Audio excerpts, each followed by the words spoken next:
It's 12:27 Friday morning, Put it on top. That would be great. and Reno Tahoe Airport has its first customer, 6 hours ahead of schedule. I brought a book with me, and I brought some coffee, and I have a newspaper. Too excited to sleep, too nervous to stay home, retired Marine Corporal Peggy Fish is one of 38 veterans headed to Washington, D.C. thanks to Honor Flight Nevada. Once a Marine, always a Marine. You're just ready to be in the military and go along with it. And this will be wonderful to be with some of the people who are military people also. Right there you go. Within a few hours, fellow soldiers begin filing in, most of whom have had about as much sleep as Peggy. It's surprising how much you stay, how harder it is to sleep when you're anticipating something. They wear their branch of service and time served proudly, each with a story to tell. I went in as a volunteer in World War II at 17, and I put 8 years in. That covered the Korean War, too. For some, the trip will be the very first time they've talked about their time at war. And some have had very bad experiences, and they don't want to talk about it. I can understand that. I want to hear more stories. I want to understand more of what happened. Raymond Kronsky. With boarding passes in hand, the vets load their first plane where free breakfast, compliments of McDonald's is waiting, along with the first of many surprises. But I just want to personally, on behalf of all the people of the state of Nevada, say my heartfelt thanks and gratitude for your service to our country and protecting our freedoms. God bless you, God bless Nevada, and God bless the United States of America, the greatest nation on earth. Thank you. The chemistry's starting to happen, you know. The wrapping is coming off the Christmas presents. We have another 30 minutes to update. An hour-long delay into Denver means more time to share stories until takeoff when a 2-hour flight takes us to the Mile High City, where once again, Chow's being served. Make a hole. We're going to bring it all the way down. a meal is provided, this time by the USO. Thank you so much for your service. Moments later, we're airborne again. Here we are, ready to go. It's a 4-hour flight to the East Coast. You'd expect most of these veterans to catch up on sleep, Can you start looking the other direction? but you'd be wrong. This is for you guys. Before you know it, we've arrived at the airport in Virginia, where a ceremony normally reserved for retired colonels and VIPs greets the honor flight. We gave you a little round of applause for our veterans. We'd like to thank you so much for choosing Southwest Airlines. Have a great day here in the Washington area. But that's not the only thing waiting for these veterans.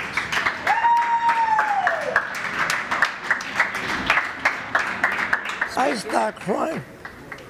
Right away when I see something like that. Oh yeah, it gets me right by the horns here, I tell you that. Around every turn, there's more strangers waiting for a chance to simply say thank you. You get emotional over it. You know, you're the hard-boiled guy, but you're still a softie. That's the payoff, to see the community coming together, from the little kids to, you know, the older folks. It was unexpected. I didn't know anybody knew that we were coming in, except for the program, the people who programmed it for us, but I didn't know they would be there.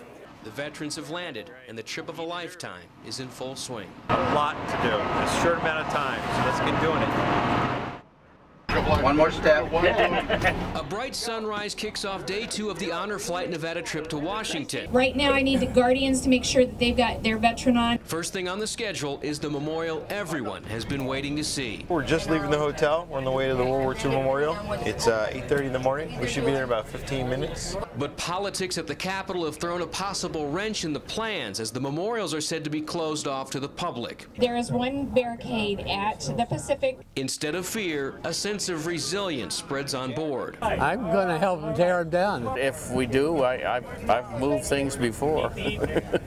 Past the Washington Memorial and west wing of the White House, we arrive at our destination, but we're not the first ones here. Hey, Park Ranger, I know you're listening to me. Get these things down. They don't belong here. That's the barriers you're talking about, huh? Our group has walked to the side where members of Nevada's delegation are waiting with park services. Hey guys. Come on in. Come on in. Memorial. Due to the federal shutdown, fountains in the center are off, the water is calm. But once inside, over 65 years of emotions start to flow. And it's very emotional and very honored to be here and see it, because I lived through it. It's great. It gets to you. Yeah. It gets to you. I've seen some monuments, but this about takes all. I had no idea this was so big. It's a very impressive place. After the World War II memorial, veterans head out to see their choice of the Korean or Vietnam memorials, where Navy veteran Larry Agnew makes a point to find his nephew's name. He really was a wonderful boy. As the day presses on, we head back to the bus. Destination this time, Arlington National Cemetery, to see the changing of the guard. They are memorial sites for those who have been buried overseas. As we arrive, the historic cemetery is lined with the price of freedom as far as the eye can see. Once inside, another surprise is revealed. We are going to ask you, if you'd like to represent Honor Flight Nevada and present the wreath at the tomb. Corporal Peggy Fish happens to be one of the 4 members selected. Something Ronald Reagan did, and I will be a part of it. I'm so excited. A special area is reserved for the vets who file in and watch the soldier on guard. Moments later, Honor Flight Nevada. The time has come to lay the wreath outside the Tomb of the Unknown.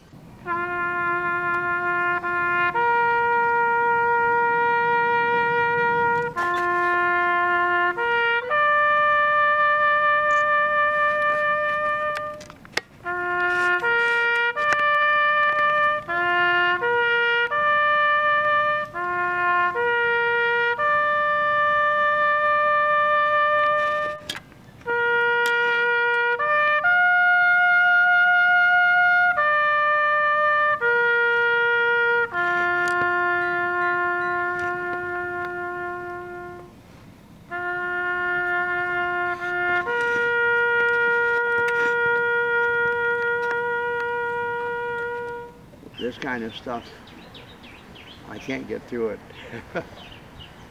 It's part of my life. A few hours later, back at the hotel, our group gathers for the final dinner of the trip. Everything goes as planned until Honor Flight Director John Uspa pulls out a duffel bag. I'm sure you remember back in the old days when you were serving. You look forward to mail call. There's been a bunch of strangers, a bunch of kids, a bunch of family, a bunch of loved ones that have sent you letters. James Wilson. Envelopes are passed out one by one, letters are removed, and that's when it happens. I cannot read this. Whatever it is, no one in the room can avoid it. I just can't read them without breaking down. It's just, I'm that way, and it affects me. Others, like John Kavicka, help out his mother by reading a letter from her great-nephew. Thank you for keeping our country safe and free. I really appreciate your help in that war. But most importantly, you stayed alive, otherwise I wouldn't be here. That's what I want to say that I like most of all. I love you so very, very much, Colin. And I guarantee you, every single one of you has got a grandchild or niece or nephew who would say the same thing. Thank you so much for what you did for us.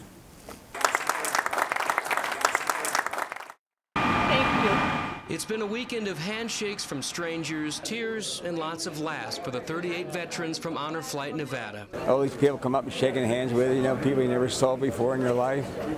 It was a great feeling, and I never experienced a feeling like that. As the men and women wait for their plane in Maryland, those memories are already playing out, and for the first time, a chance to reflect. When I got that envelope with some notes from some of these little kids, I cried.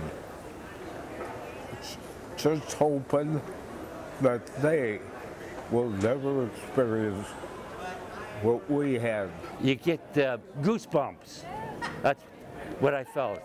I always felt like a kid getting all this attention. But finally seeing the memorial dedicated to World War II veterans is one moment in time they'll never forget. One of the greatest understatements is the greatest generation. They were much more. But as the old saying goes, all good things must come to an end. Thank you for your service. Our first flight takes us to Las Vegas, where Gate B11 is filled with a familiar sound. Somebody came up and handed it to me here in Las Vegas, and I was so surprised, and she said, "This is for you." Anxious with being so close to home, the vets are ready to go when another surprise, this time from Southwest Airlines, pulls up to the gate to take them home. I was just wondering, what the heck are we going to get when we get back up to Reno? A 57-minute plane ride back into Reno reveals what's waiting.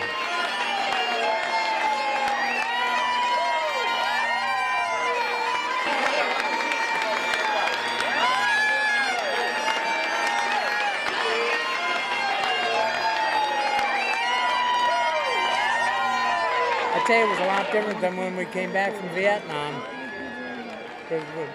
People weren't too thrilled with us at that point. The Baby Killer series, I think, is over. I think now the troops are getting some support. Everybody should, when they come home, should have a reception like that. The trip of a lifetime has come to an end, but the memories will live on.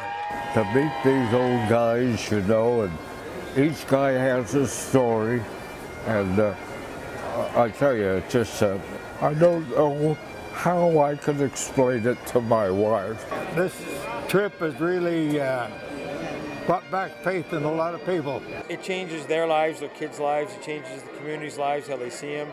It changes our lives. God bless you, America, Nevada.